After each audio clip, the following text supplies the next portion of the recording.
Hi. On September the 7th, 2014, in an article in the Daily Mail, the famous physicist Professor Stephen Hawking warned that according to his calculations, the planet we're living in is unstable and therefore might collapse. This news, unsurprisingly, sent the media world into a buzz. Dr. Joseph Licken, a theoretical physicist at the University of Chicago, confirmed Professor Hawking's findings when he said, if you use all the physics that we know now and you do what you think is a straightforward calculation, it is bad news, and it may be that the universe we live in is inherently unstable. We're sort of right on the edge where the universe can last for a long time, but eventually it should go boom. There's no principle that we know of that would put us right on the edge. Dr. Benjamin Allenat, a theoretical physicist at the University of Cambridge, further elaborates on the reason for this instability when he talks about a particular particle that exists in the universe called the Higgs boson particle. The observed 126 giga-electron-volts Higgs boson mass seems to imply the universe does not exist in the lowest possible energy state, but is in fact positioned in a slightly unusual place. If the Higgs boson mass were really 127 giga-electron-volts and the top mass were a little lower than its most likely value, then actually the universe would be completely stable and the vacuum would be in the true minimum. Meaning that under the simplest assumptions, the measured mass of Higgs could mean that the universe is unstable and destined to fall apart. So basically, according to numerous physicists, careful calculations and computations, we're all doomed. The Quran, which dates back 1400 years ago, substantiates the predictions and calculations of physicists such as Hawking, Licken and Allenach. The potential of the universe collapsing and being wiped out is real. The creator of the universe is well aware of what he created.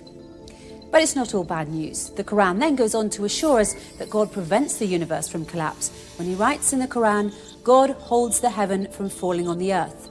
Furthermore, the Quran states that God prevents the universe from being wiped out. God holds the heavens and the earth lest they are wiped out. So what will the end of the world look like exactly, and what part do the Higgs boson particles play in all this? In 1960, the British scientist Peter Higgs predicted the existence of tiny particles that we cannot see, but that are, in fact, in us and all around us. These particles are responsible for giving objects their mass and explain why particles have the mass that they do. Without Higgs boson, you and I and everything we see around us would have no mass and therefore would not be able to exist.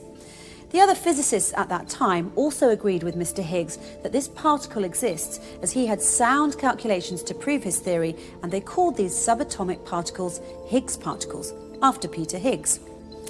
On March the 14th, 2013, about half a century after it was first predicted, scientists at CERN, the European Organisation for Nuclear Research, tentatively confirmed they have found the Higgs boson particle, and the Nobel Prize in Physics was subsequently awarded jointly to Peter Higgs and his colleague François Englert. In order to discover the subatomic Higgs particle, CERN had built a Large Hadron Collider at the cost of about $10 billion to simulate the conditions of the formation of the universe.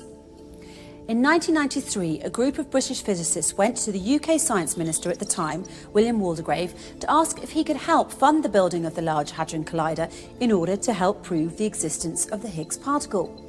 Having no clue what they were talking about, Mr. Waldegrave announced he would award a vintage bottle of champagne to the physicist who came up with the best way to explain the Higgs field and the Higgs boson to the general public. And it was Professor David Miller who took home the prize with his famous analogy. Imagine a cocktail party of political party workers who are uniformly distributed across the floor, all talking to their nearest neighbours. If the ex-Prime Minister Margaret Thatcher enters the room, many of the workers will run toward her and form a cluster around her. As she moves, other workers run toward her, while the ones she has left return to their places. Because of the knot of people running toward her forming a cluster and then returning back to their spots, she acquires mass. These clusters, which run towards Mrs. Thatcher and then disappear as they return back to their spots, are an analogy to Higgs bosons. So if that's the Higgs field, how does the Higgs boson fit into all of this?